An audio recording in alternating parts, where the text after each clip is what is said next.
नमस्कार, स्वागत है आपका ग्राफिक टुडे में। मैं हूं आपके साथ अर्जुन चौधरी। मानव जाति पर महात्मा गांधी ने एक अमिट छाप छोड़ी है। इस युग के महान वैज्ञानिक अल्बर्ट आइंस्टाइन ने उनके बारे में कहा था, भविष्य की पीढ़ियों को इस बात पर विश्वास करने में मुश्किल होगी कि हाड़ मांस से बना ऐसा कोई व्यक्ति कभी धरती पर आया था। आइंस्टाइन ने गांधी जी के बारे में जो बातें कही वो अपने आप में बड़ी बात थी। स्वयं गांधी एक विचार थे जिन्होंने दुनिया को करुणा, सहिष्णुता और शांति का पाठ पढ़ाया। पर आज के समय में लोग उनकी बताई गई राह पर चलना भूल सा गए हैं। आज उनकी जयंती के अवसर पर हम लेकर आए हैं आपके लिए एक खास बातचीत।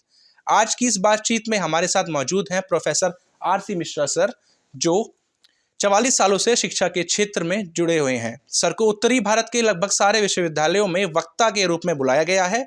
इसके अलावा इन्होंने उत्तराखंड मुक्त विश्वविद्यालय में 5 साल तक रजिस्ट्रार का कार्यभार संभाला है। Professor RC. मिश्रा साहित्य, नैतिक मूल्य और खासकर गांधी जी से जुड़े विचारों में काफी रुचि रखते हैं। नमस्कार सर, स्वागत है आपका। नमस्कार सर, गांधी जी, जब ये हम शब्द सुनते हैं या फिर आप जब ये शब्द सुनते हैं तो आपके मन में आज के समय पर क्या छवि बनकर आती है? अभी आपने अपनी वक्तृता में एक शब्द प्रयोग किया है, गांधी जी एक विचार है। जी सर। वास्तविकता यही है कि गांधी जी का महत्व उनके विचार होने में है। चूंकि गांधी जी कोई वाद नहीं है, वाद ठोस होता है, विचार तरल होता है, वाद में ठोसपन होता है, विचार में प्रवाह होता है। जी सर। विचार में हमेशा सुधरने की गुंजाइश होती है। और गांधी जी के बारे में एक बहुत बड़ी बात यह है, आपकी इसी बात से क्लू लेके मैं बात अपनी कहना चाहूँगा, वो ये है कि गांधी जी हमेशा ये कहा करते थे कि मेरी दो बातों में से अगर आपको विरोधाभास नजर आए तो मेरी बाद वाली बात को स्वीकार कर लेना और पहली वाली बात को रिजेक्ट छोड़ देना। यानी वो व्यक्ति चूंकि विचार था, इसलिए अपने विचारों में भी सतत परिवर्तन करने के लिए तैयार था। ये है गांधी की महानता। गांधी स्वयं नहीं कहते कि मुझे मानो। जी सर। गांधी स्वयं नहीं कहते कि मेरे प्रयोगों को मानो, लेकिन अगर तुम्हें वो अच्छे लगे तब तुम उन्हें मानो। गांधी किसी पर कोई चीज थोपते नहीं है। गांधी अपने कर्मों से, अपने आचरण से अपने व्यक्तित्व का निर्माण करते हैं। ये सब कारण हैं जिन कारणों से गांधी जी हमारे लिए विशिष्ट महत्व के व्यक्तित्व हो जाते हैं। जी सर, धन्यवाद सर। जैसे कि अभी सर ने बताया, आपने बताया कि मतलब गांधी ये किसी पर अपने विचार नहीं थोपते हैं। वो यह कहते हैं कि यह सही है और यह गलत है। ये ऊपर है कि आपको उनके विचारों को मानना है या नहीं मानना है। तो सर, दूसरा सवाल मेरा जो था वो ये था, सर गांधी जी के बचपन से जुड़े कुछ रोचक तथ्य या ऐसी कोई कहानी जो आप हमारे श्रोताओं के साथ साझा करना चाहेंगे? बहुत कुछ तो नहीं, क्योंकि बचपन के बारे में उतनी जानकारियां ऐसी नहीं होती जिन्हें कि बहुत ज़्यादा बाद के जीवन से जोड़कर रखा जा सके। लेकिन हाँ, ये बात तय है कि वो एक सामान्य रूप से समृद्ध परिवार के थे। जी सर। ऐसा परिवार नहीं था जो कि समृद्ध ना हो। उनके पिताजी जो हैं दीवान थे, और इस स्थिति के कारण उनके पास ये स्थिति थी कि वो अच्छे तरह से जीवन यापन कर सकें। माँ ने उनके जीवन में आदर्श भरे थे, और मूलतः अपनी माँ से गांधी जी बहुत प्रभावित थे। अच्छा। लेकिन एक परिवार के अलावा किसी भी व्यक्ति का निर्माण जो है वो समाज की पाठशाला में अधिक होता है। गांधी जी बचपन में जो कुछ भी किया करते थे उसमें झूठ भी बोलते थे। उसमें कई बार उन्होंने स्वयं स्वीकार किया है कि सिगरेट के बट्स जो हैं वो उनके पास पाए जाते थे, स्मोकिंग भी करते थे। लेकिन धीरे धीरे उन्होंने अपने व्यक्तित्व को परिवर्तित किया है। जब वो इंग्लैंड में पढ़ने के लिए गए तो उनकी माँ ने उनसे वचन लिया था कि बेटा, अंडे का प्रयोग मत करना, मांसाहार और अंडे का प्रयोग मत करना।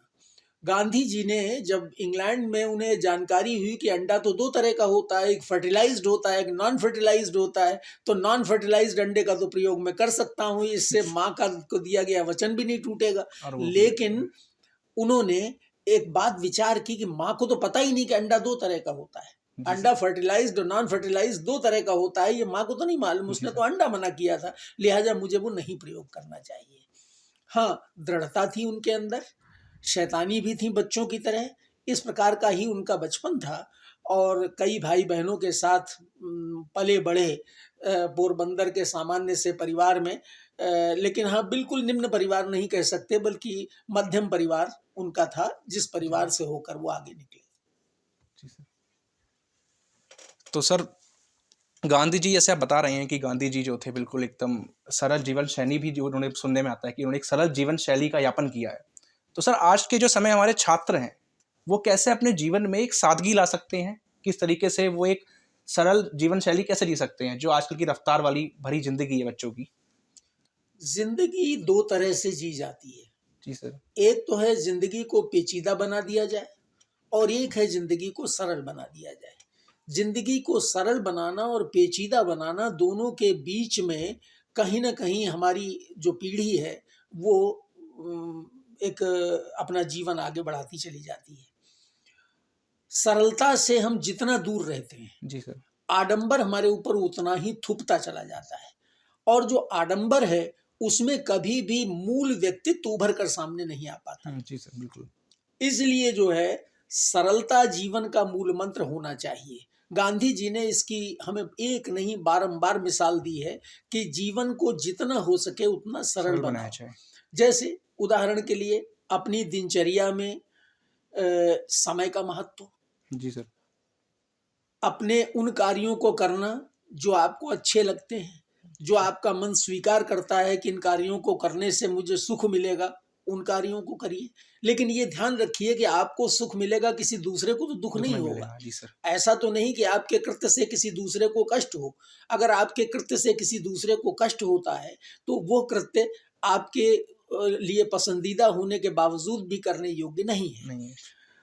तो गांधी जी के जीवन से बड़े उदाहरण हैं हमें, जैसे कि वो ब्रिटेन में एक राउंड टेबल कॉन्फ्रेंस में भाग लेने के लिए गए थे, और वहाँ पर भी वही उनका सादा पहनावा था, वही धोती घुटनों तक की और कंधे पर पड़ी हुई, और उसमें कुछ गर्म कपड़े भी उन्होंने जरूर डाल रखे थे।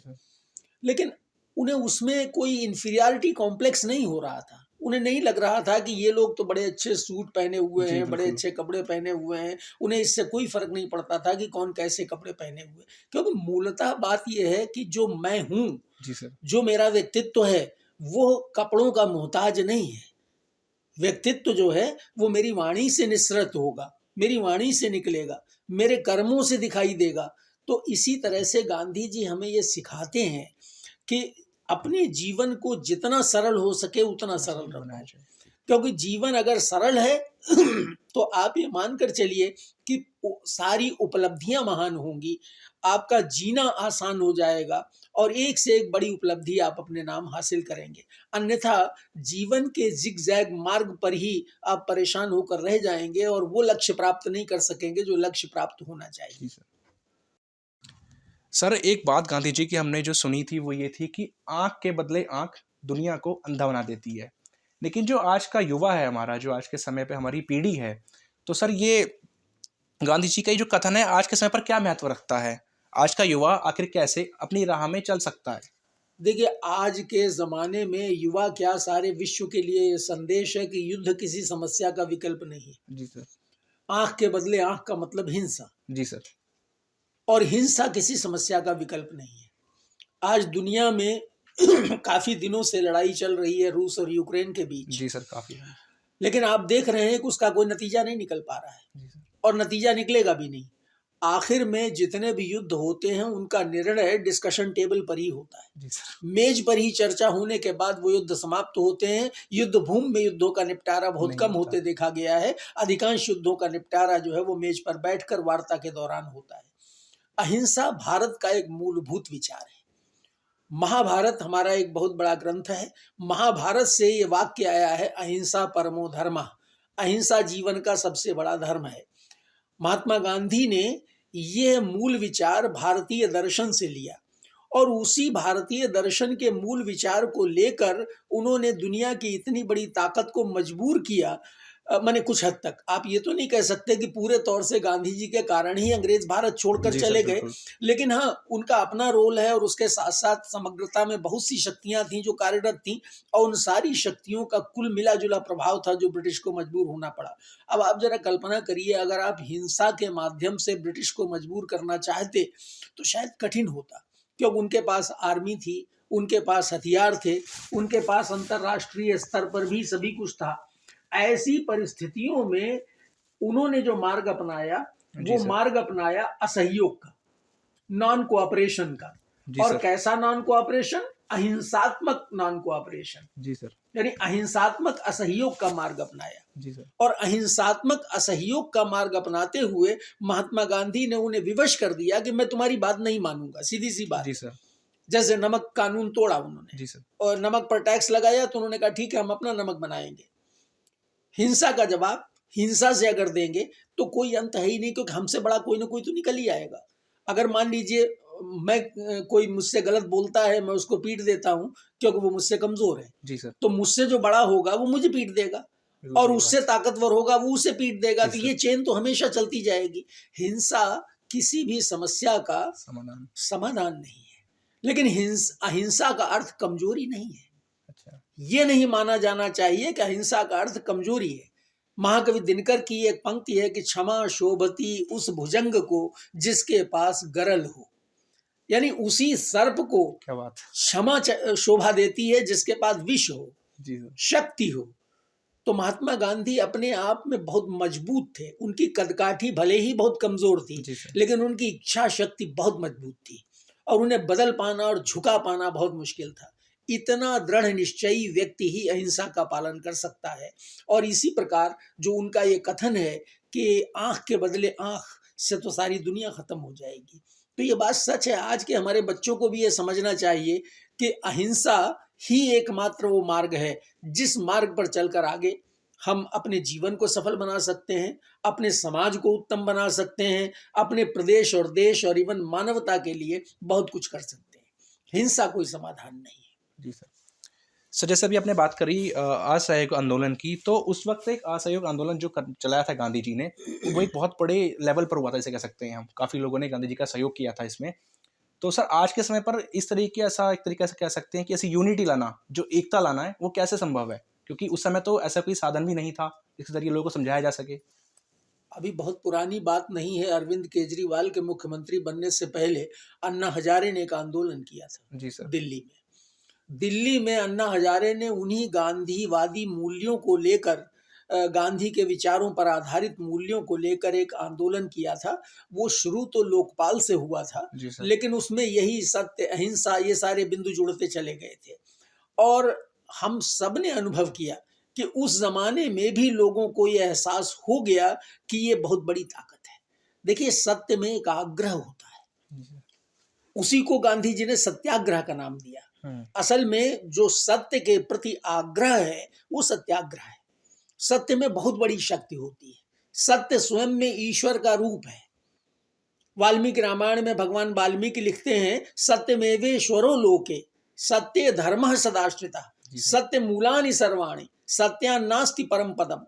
हमारी मनीषा में सत्य को बहुत बड़ा स्थान मिला है। और आप ये मानकर चलिए कि यदि व्यक्ति सत्य के पथ पर है तो उसे फिर डरने की आवश्यकता नहीं। आज भी अगर कोई व्यक्ति सत्य के पथ को लेकर असहयोग को प्रारंभ करता है, यस सर। या मान लीजिए कोई आंदोलन प्रारंभ करता है, तो आप ये पाएंगे कि सत्य के प्रति किए गए किसी भी ऐसे प्रयास का परिणाम सही ही होगा, गलत हो ही नहीं सकता है, मेरा दृढ़ विश्वास है। लेकिन प्रश्न यही है कि वो सत्य मेरी इच्छा का सत्य ना हो, अच्छा। आपकी इच्छा का सत्य ना हो, वो समाज। बल्कि एब्सोल्यूट ट्रूथ हो, यस सर। जिसे हम कहेंगे निरपेक्ष रूप में शुद्ध सत्य। जो शुद्ध सत्य है उसके प्रति जब हम आग्रह लेकर चलते हैं तो फिर उस बात को दुनिया सुनती है, हर कोई सुनता है, क्योंकि सत्य चीज ही ऐसी है। और दुनिया का ऐसा कोई धर्म नहीं है जिस धर्म में सत्य को स्वीकार न किया गया हो, चाहे वो इस्लाम हो, चाहे वो क्रिश्चियनिटी हो, चाहे वो जोरस्ट्रियनिज्म हो। हर धर्म में कोई ऐसा धर्म नहीं है जहां के सत्य को महत्वपूर्ण स्थान न दिया गया हो। विश्व की पूरी सांस्कृतिक विरासत को देखें तो सारा निचोड़ उसका सत्य है। इसलिए सत्य में इतनी शक्ति है कि सत्य का आग्रह सामान्यतः सफल ही होता है। जी सर। सर गांधी जी अक्सर इस बात पर जोर दिया करते थे कि सेवा केवल दान तक सीमित नहीं होनी चाहिए, बल्कि इसमें समाज की भलाई में सक्रिय भागीदारी शामिल होनी चाहिए। इस बारे में आपकी क्या राय है सर? नहीं, देखिए, सेवा, गांधी जी ने जो रास्ता हमें दिखाया जी सर। वो है करके जीने का, यस सर। करने का रास्ता सिखाया है। दान करना किसी को उठाकर वो एक मार्ग है, जी सर। लेकिन उन्होंने जो रास्ता दिखाया हमें, वो करने का रास्ता दिखाया है। उन्होंने भारत में, बल्कि भारत आने से पहले दक्षिण अफ्रीका में फिनिक्स में पहला आश्रम बनाया था। उसके बाद जब भारत आए तो साबरमती में उन्होंने आश्रम बनाया, और उसके बाद में फिर घनश्याम दास बिड़ला जी ने उन्हें कहा कि आप इधर वर्धा आ जाइए, क्योंकि नमक सत्याग्रह के लिए जब साबरमती से निकले थे तो दोबारा लौट के साबरमती आश्रम आए ही नहीं। फिर उसके बाद वर्धा में जब आश्रम बनाया गया उनके लिए, तो उस आश्रम में जाकर वो रहे। कभी विचार किया आपने कि आश्रम शब्द का अर्थ क्या है? आश्रम शब्द का अर्थ ये आ माने व्यापक और श्रम माने श्रम। जहां व्यापक श्रम हो वही स्थान आश्रम है, यानी जहां पर व्यापक श्रम संभव हो सके।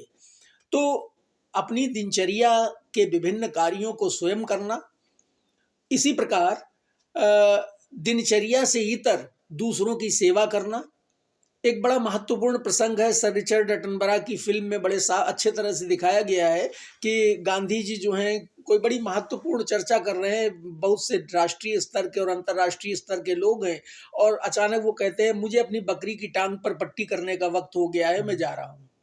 यानी उनकी दृष्टि में वो बकरी की सेवा करना बड़ा महत्वपूर्ण था, और वो छोड़कर वो वहां चले आए। इसी तरह आश्रम में अधिकांश लोग जो है अपना काम अपने आप करते थे। तो जो दान से अधिक महत्वपूर्ण मुझे लगता है कि जीवन में करना, और करने के साथ साथ गांधी जी ने एक और चीज हमें बताई है। एक है टू वर्क फॉर अदर्स, जी सर, फ्रेज, एक अंग्रेजी में फ्रेज है टू वर्क फॉर अदर्स, और एक है टू वर्क विद अदर्स। जो विद अदर्स है ये को वर्करशिप की फीलिंग देता है, सहकर्मी भाव आता है इससे। तो सहकर्मी भाव से काम करना जो है ये हमारे विद्यार्थियों को सीखना चाहिए।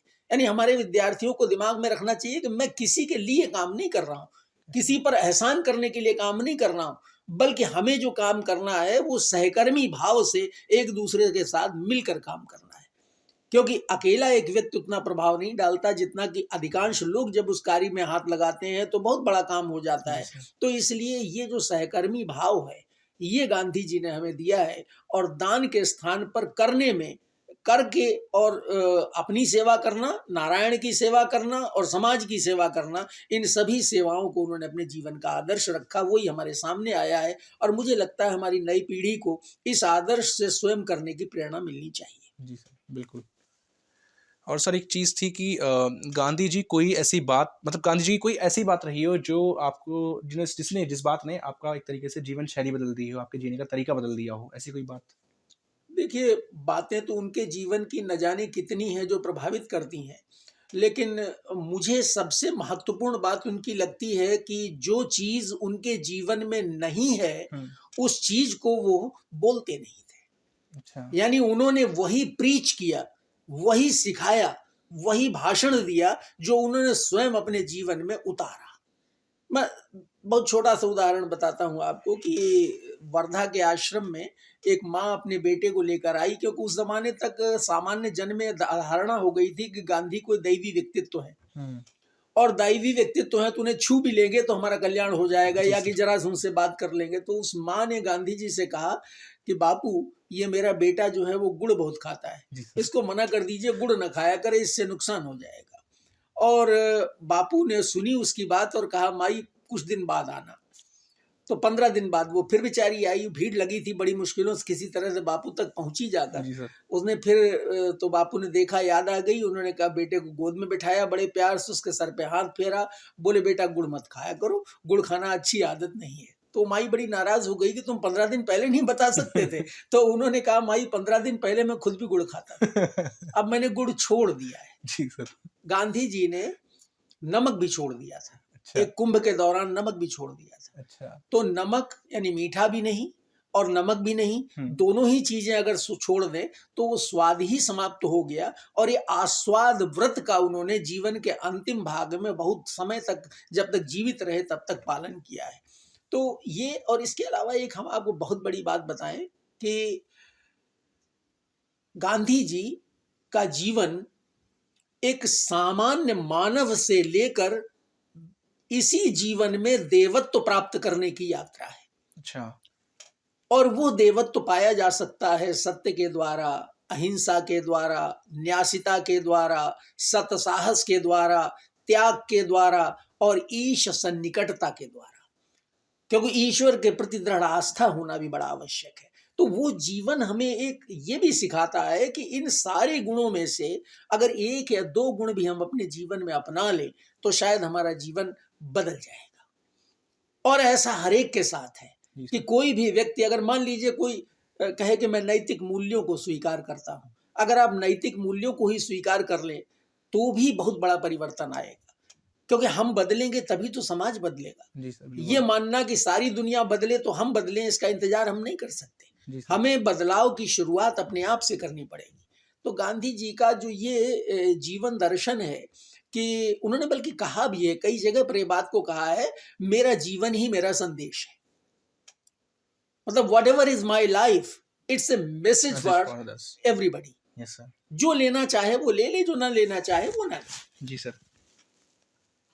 सर एक की जैसा कि अभी आपने बताया कि उन्होंने बहुत सामान्य जीवन जिया है, और फिर मैं दरअसल एक बात मेरे दिमाग में आई कि जो हमारा गांधी, मतलब जो गांधी जी थे, उन्होंने एक गांधी जी से लेके महात्मा बनने तक का जो सफ़र था पूरा, उसमें उन्होंने किस तरीके का जीवन यापन किया, और ऐसा कोई बात जो आपको लगे कि जो उस वक्त आपको बतानी चाहिए हमारे श्रोताओं को, कि वो पूरा सफ़र कैसा रहा महात्मा। देखिए ऐसा है कि जब गांधी जी ने अपनी यात्रा की शुरुआत की थी दक्षिण अफ्रीका से, तो वो बैरिस्टर थे। जी सर।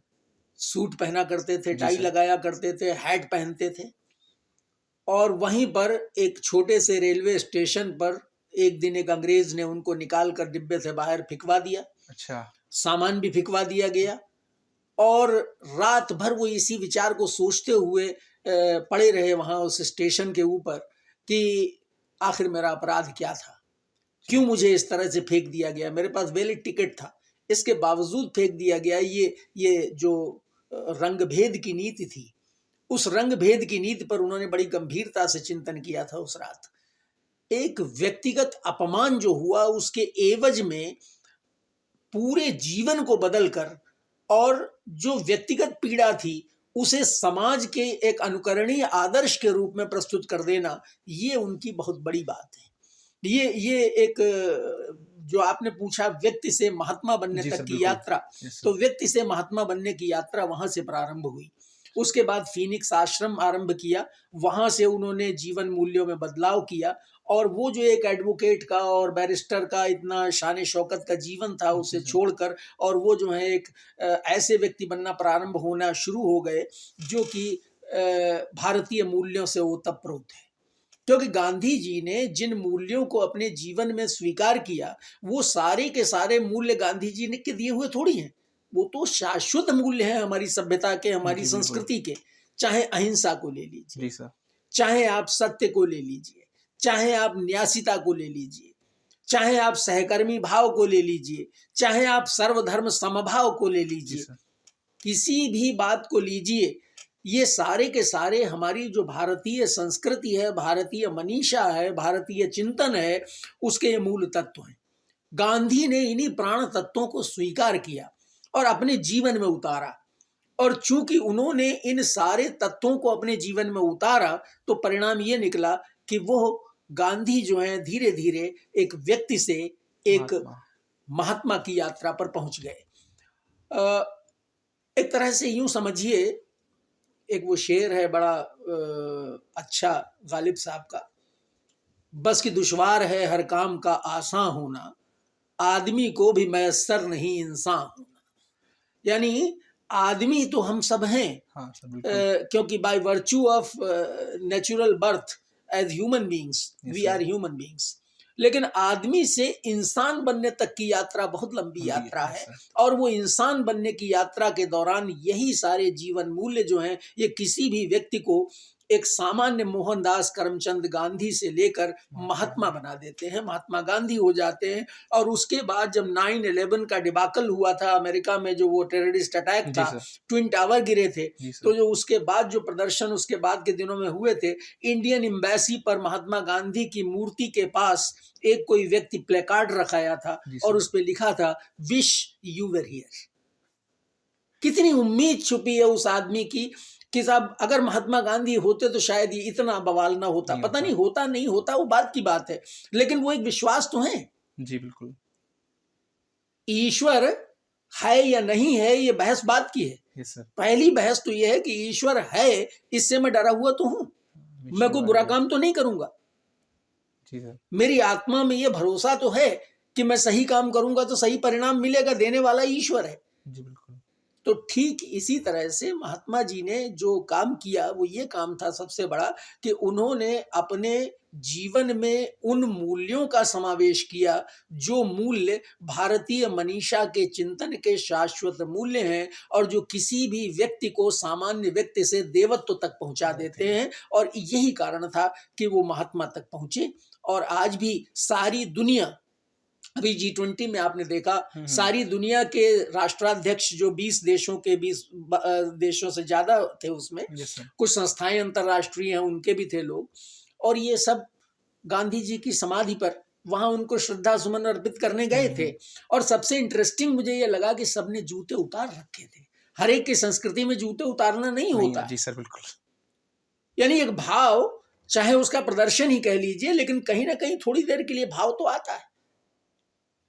तो इसलिए गांधी जी ने जिन मूल्यों को लेकर वो जिए, जिन मूल्यों के प्रतिमान हमारे सामने उपस्थित किए उन्होंने, और वो प्रतिमान कैसे कैसे प्रतिमान उन्होंने उपस्थित किए आप जरा कल्पना करिए। देखिए फिनिक्स आश्रम में एक बार जो है बा ने शायद मणिलाल गांधी को, उनके बेटे को या किसी को बहुत जिद कर रहे थे तो कुछ ज्यादा चीनी दे दी, दूध में या किसमें, चाय में, जिसमें भी दी होगी, ज्यादा चीनी दे दी।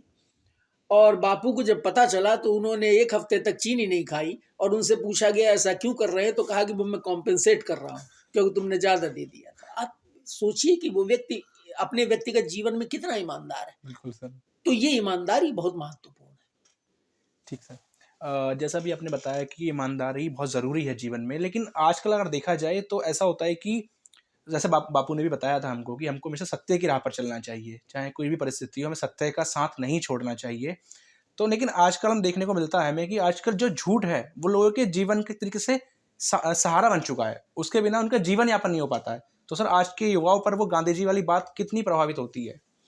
देखिए, हमेशा गंदगी बड़ी आसानी से आती है। जी सर। बुराई बड़ी आसानी से आती है। सफाई लाने के लिए प्रयास तो करना पड़ता है। आप इसी स्टूडियो को बंद कर दीजिए, 2 महीने बाद खोलिएगा, इसमें जाला लगा हुआ होगा। जी बिल्कुल। जबकि यहाँ कोई मकड़ियाँ अभी नहीं दिखाई दे रही होंगी, लेकिन आप 2 महीने बाद जब आएंगे तो सफाई करने के लिए 2 हाथ और 1 झाड़ू की जरूरत पड़ेगी। बिल्कुल सर। यानी अच्छाई को लाने के लिए प्रयास करना पड़ता है और बुराई, डिके, कमजोरी, खराबी ये अपने आप आती है। तो इसलिए सत्य की राह पर चल पाना चाहे जितना कठिन हो, लेकिन प्रयास तो कर सकते हैं। हाँ बिल्कुल। कोशिश करना तो हमारे हाथ में है। जी सर। मैं हमेशा यही बात कहता हूं कि हम कोई बहुत एलिवेटेड इंसान नहीं है, इतने उच्च स्तर के कि जहां पर माना जाए कि हम कोई ऋषि या मुनि है, लेकिन कम से कम हम प्रयास तो कर सकते हैं। अगर हम ईमानदार बनने की कोशिश करें, अगर हम सत्य पर आधारित जीवन जीने की कोशिश करें, तो ये प्रयास तो करें। एक बार जब आप प्रयास करके देखेंगे तो फिर वो सत्य स्वयं आपको अपनी तरफ खींच ले जाएगा, वो ईमानदारी आपको अपनी तरफ खींच लेगी, क्योंकि उसमें इतनी शक्ति है कि वो स्वाभाविक रूप से आपको अपनी तरफ ले लेती है। जैसे योग की क्रियाएं हैं, सुबह को आप जागते हैं जब, तो पहले तो जागना ही मुश्किल हो जाता है। सुबह लगता है नहीं कौन उठे 4 बजे, ये है सो है, दुनिया भर की परेशानियां होती हैं। लेकिन अगर आपने 15 दिन कर लिया तो 16वें दिन आपको बिस्तर में फिर नींद नहीं आएगी, खुद ही उठ के अपने आप योग करना प्रारंभ कर देंगे। ठीक इसी तरह से जो ये मूल्य हैं, जो ये सच्चाई है, जो ये आदर्श हैं, जो ये अच्छा जीवन है, इसको प्रारंभ करने में कठिनाई तो होती है, लेकिन एक बार आप इसे प्रारंभ कर दें तो इसका चुंबकीय प्रभाव होता है। जी ये स्वयं ही आपको उस तरफ खींचती चली जाती है। जी।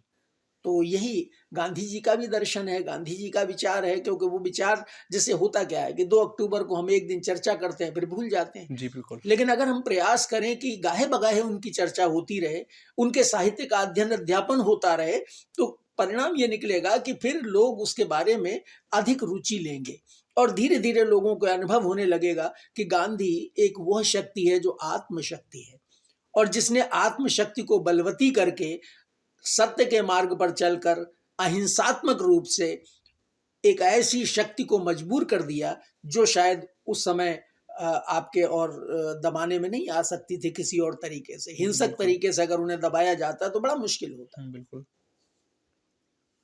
तो यह थी हमारी खास बातचीत प्रोफेसर आर.सी. मिश्रा के साथ। धन्यवाद सर। आप सभी को गांधी जयंती की हार्दिक शुभकामनाएं। भविष्य में भी अन्य ऐसी चर्चाओं के साथ फिर होगी आपसे मुलाकात। धन्यवाद। धन्यवाद।